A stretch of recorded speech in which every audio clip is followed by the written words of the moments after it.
महाराष्ट्र के उप मुख्यमंत्री अजित पवार समेत 5 लोगों की मौत की वजह क्या बारामती हवाई अड्डे का नेचर था? सिर्फ 3 किलोमीटर की विजिबिलिटी, धुंध और सीमित संसाधनों वाली हवाई पट्टी, जहां सबसे महत्वपूर्ण होता है कि पायलट को अपनी आंखों से क्या दिख रहा है। जांच रिपोर्ट तो आएगी, लेकिन इस हादसे की संभावित परिस्थितियों पर आज बात करेंगे, उस कंपनी की भी जो इस एयरक्राफ्ट का ऑपरेशंस देख रही थी। आखिरी आधे घंटे में आज क्या हुआ? आज के शो में इन्हीं सवालों पर विस्तार से बात होगी।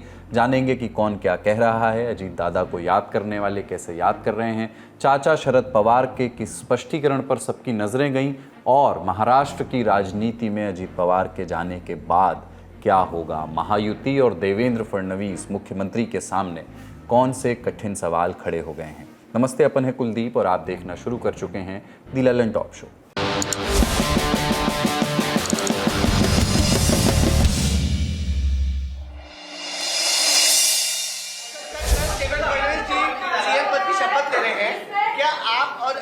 पवार साहब भी कल डिप्टी सीएम पद की शपथ लेंगे? अरे भैया, अभी तो कहा, देवेंद्र जी ने भी कहा, मैं भी कह रहा हूँ रुको थोड़ा, अभी शाम तक रुको, अभी कल शपथ ली है ना, उनका समझ में आएगा।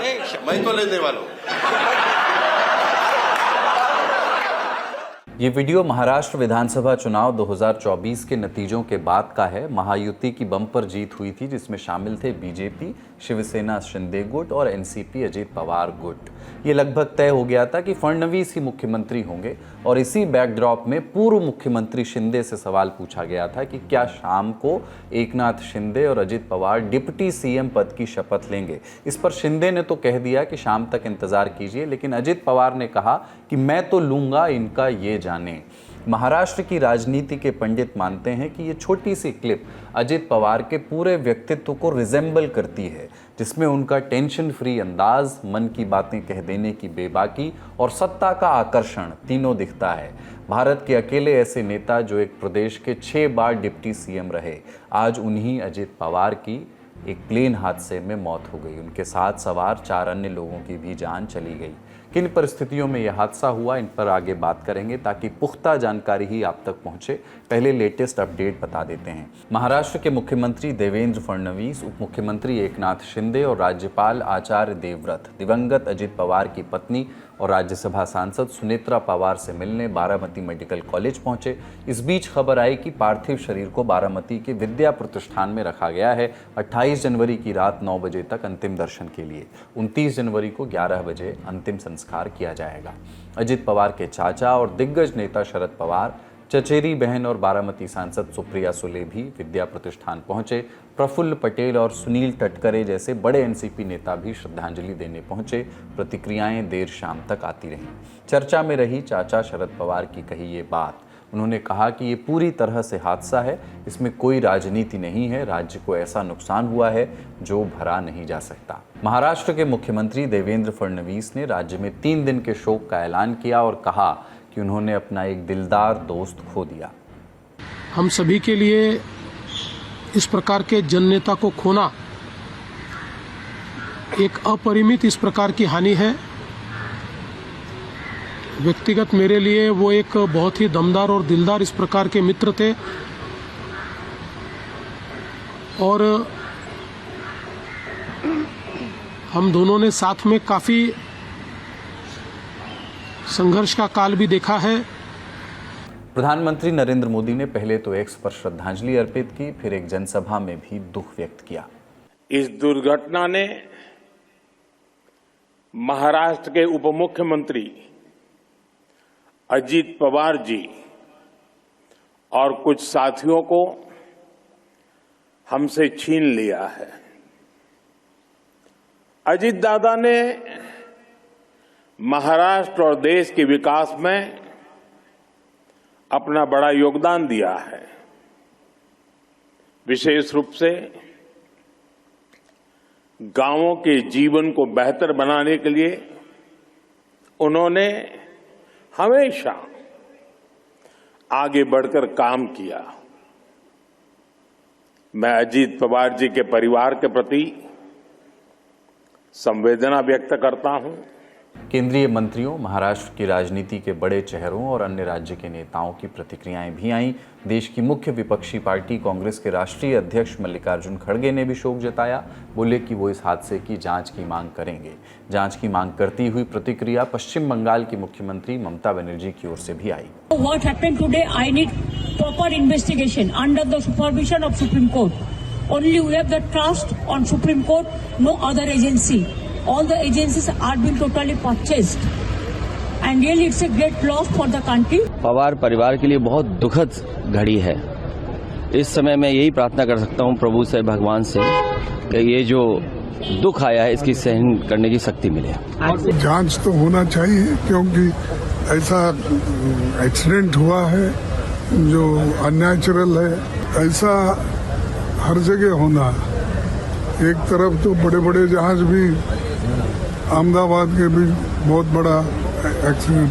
ये तो जो प्लेन था, छोटा प्लेन, वहाँ पर ऐसा हुआ क्यों, इसकी जांच तो होना ही चाहिए। अब हादसे की बात करते हैं। घटना कैसे हुई? सुबह 8:10 पर अजित पवार के चार्टर्ड प्लेन लियरजेट 45 ने मुंबई के शिवाजी इंटरनेशनल एयरपोर्ट से उड़ान भरी।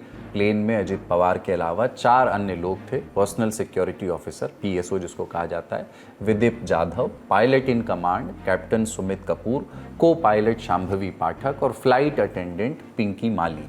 शुरुआती जांच में खराब मौसम और कम विजिबिलिटी को हादसे की वजह माना जा रहा है। सिविल एविएशन मिनिस्ट्री ने एयर ट्रैफिक कंट्रोल यानी ATC संभाल रहे एक अधिकारी के हवाले से घटना की टाइमलाइन छापी है, जिसके मुताबिक सुबह 8:18 पर बारामती से पहली बार प्लेन की ओर से संपर्क किया गया।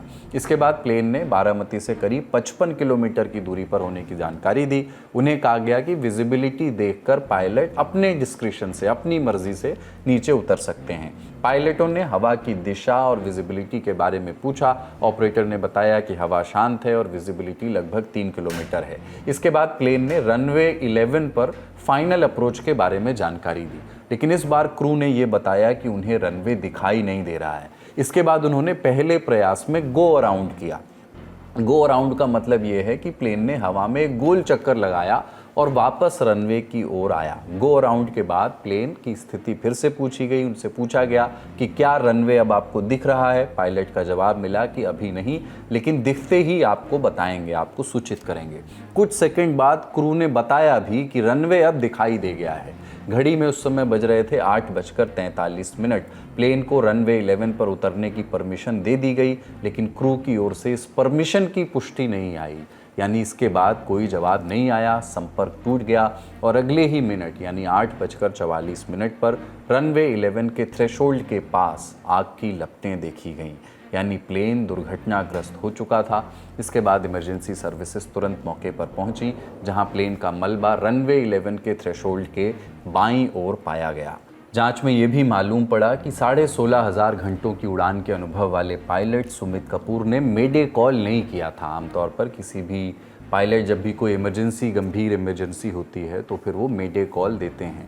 हादसे की वजहों को लेकर के केंद्रीय एविएशन मिनिस्टर राम मोहन नायडू का बयान आया। वो बोले कि DGCA और AAIB की टीम जांच कर रही है। जो एक्सीडेंट जो हुआ है उसका जो इन्वेस्टिगेशन उसको भी हमने शुरू कर दिया है। तुरंत DGCA और AAIB की टीम भी आई है और जो प्रिलिमिनरी इन्वेस्टिगेशन या प्रिलिमिनरी जो समाचार हमें मिला है उसमें इतनी जानकारी थी कि जब वो लैंड करना चाहते थे सुबह करीब 8:48 AM के आसपास, तो उस समय विजिबिलिटी थोड़ा पुअर था उधर। और जब ATC बारामती से उनका जो कांटेक्ट हो रहा था फ्लाइट के लिए पायलट से, तो ATC वालों ने पूछा कि क्या रनवे साइट में है, तो उनके तरफ से आया कि रनवे साइट में अभी नहीं है। तो उसके बाद उन्होंने एक गो अराउंड भी किया। गो अराउंड करने के बाद फिर से एक बार कोशिश करी कि हमारे ATC से जो बारामती में जो FTO हैंडल्ड ATC है उनसे वार्तालाप चल रही थी। तो उस समय जब दोबारा लैंड करने आए तब भी उनसे पूछा गया था कि विजिबिलिटी है कि नहीं रनवे का। तो उसके बाद पहले तो उनका समाधान नहीं है, फिर उसके बाद आया कि विजिबिलिटी है। तो लैंडिंग क्लियरेंस जैसी ATC ने दिया, उसके बाद तुरंत देखा गया कि ये एक्सीडेंट हुआ है। बहुत दुखद घटना है।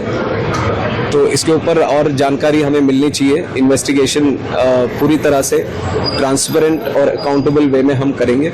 हादसे की असली वजह कायदे से जांच होने के बाद पता चलेगी। प्लेन में लगे कॉकपिट वॉइस रिकॉर्डर को खंगालने पर भी अहम जानकारी मिलने की उम्मीद है। लेकिन जिस जगह ये हादसा हुआ उससे जुड़ी कुछ महत्वपूर्ण जानकारी सामने आई है। मसलन बारामती एयरपोर्ट एक छोटी हवाई पट्टी है। इंडियन एक्सप्रेस के सुकल्प शर्मा की रिपोर्ट के मुताबिक यहाँ ज़्यादातर ट्रेनी और प्राइवेट प्लेन की ही लैंडिंग होती है। कम विजिबिलिटी यानी धुंध या कोहरे की स्थिति में पायलट की मदद करने के लिए सिस्टम दुरुस्त नहीं है। इसलिए पायलट्स को अपने बुद्धि विवेक और आंखों पर, साइट पर भरोसा करना पड़ता है। रनवे देख करके प्लेन उतारना होता है। रिपोर्ट बताती है कि ऐसे एयरपोर्ट पर रेडियो कम्युनिकेशन से काम चलता है। यहाँ कोई फुल टाइम ATC टावर नहीं है। फिर भी ऐसे एयरपोर्ट्स पर हमेशा कम से कम एक सीनियर अधिकारी एयर ट्रैफिक मैनेज करता है। अब प्लेन से जुड़ी कुछ और ज़रूरी बातें। लियरजेट 45 एक mid size business jet plane है। इस प्लेन में एक बार में 9 लोग ही बैठ सकते हैं। प्लेन को कनाडा की कंपनी बॉम्बार्डियर एरोस्पेस ने बनाया था। 1995 से 2012 तक लगभग 640 ऐसे प्लेन बने। लियरजेट 40 और लियरजेट 45 को ऑपरेट करती है भारत में VSR ventures private limited. Delhi के महिपालपुर के L ब्लॉक में इसका दफ्तर है। VSR वेंचर्स के मालिक कैप्टन विजय कुमार सिंह का बयान भी आया। वो बोले कि एयरक्राफ्ट 100% सेफ था। जो हुआ वो पायलट का डिसीजन था। VSR वेंचर्स प्राइवेट लिमिटेड की वेबसाइट पर 3 लोगों के नाम हैं जो इसके संचालन के लिए जिम्मेदार हैं। कैप्टन विजय कुमार सिंह, कैप्टन रोहित कुमार सिंह और राजेश कुमार यादव। रिपोर्ट के मुताबिक रोहित विजय कुमार सिंह के बेटे हैं, पेशे से पायलट भी हैं। 15 साल पहले यानी 2011 में रजिस्ट्रार ऑफ कंपनीज में इस VSR वेंचर्स प्राइवेट लिमिटेड का रजिस्ट्रेशन हुआ। नई दिल्ली में मौजूद इस कंपनी का एक ही काम है 24 घंटे 7 दिन एविएशन सोल्यूशन उपलब्ध कराना। यानी ये कंपनी कॉरपोरेट कर्मचारियों, नेताओं और दूसरे जिसको भी ज़रूरत है उनको हवाई सुविधाएं मुहैया कराती है, जहां आम कमर्शियल एयरलाइंस की सेवाएं अभी तक शुरू नहीं हो सकी हैं। VSR वेंचर्स कंपनी 4 एयरपोर्ट्स से ऐसी सुविधाएं देती है, दिल्ली, मुंबई, हैदराबाद और भोपाल। मतलब इन एयरपोर्ट्स को बेस बना करके ये कंपनी काम करती है। कंपनी की वेबसाइट बताती है कि इनके पास कुल 60 पायलट्स हैं जो कंपनी की फंक्शनिंग में शामिल रहते हैं। कंपनी की वेबसाइट के मुताबिक उनके पास 12 तरह के एयरक्राफ्ट्स मौजूद हैं। ये हादसे का पूरा ब्यौरा हमने आपको बताया। एक तरफ भारत का एविएशन सेक्टर लगातार तरक्की कर रहा है, नए नए एयरपोर्ट्स खुल रहे हैं, यात्रियों को सुविधाएं देने का काम भी हो रहा है। लेकिन पिछले कुछ सालों में आम हो या ख़ास प्लेन हादसों का शिकार हुए हैं। ज़्यादा दिन नहीं बीते जब अहमदाबाद प्लेन क्रैश में 241 लोगों की जान चली गई थी।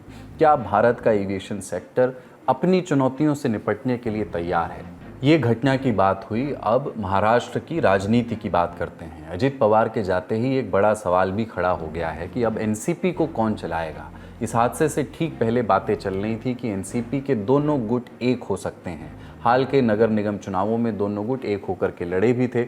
अजित पवार और सुप्रिया सुले ने साझी रैलियां की थी। प्रेस कॉन्फ्रेंस में कहा कि दोनों तरफ के कार्यकर्ता एक होना चाहते हैं। सवाल ये है कि अब इस प्लान का क्या होगा।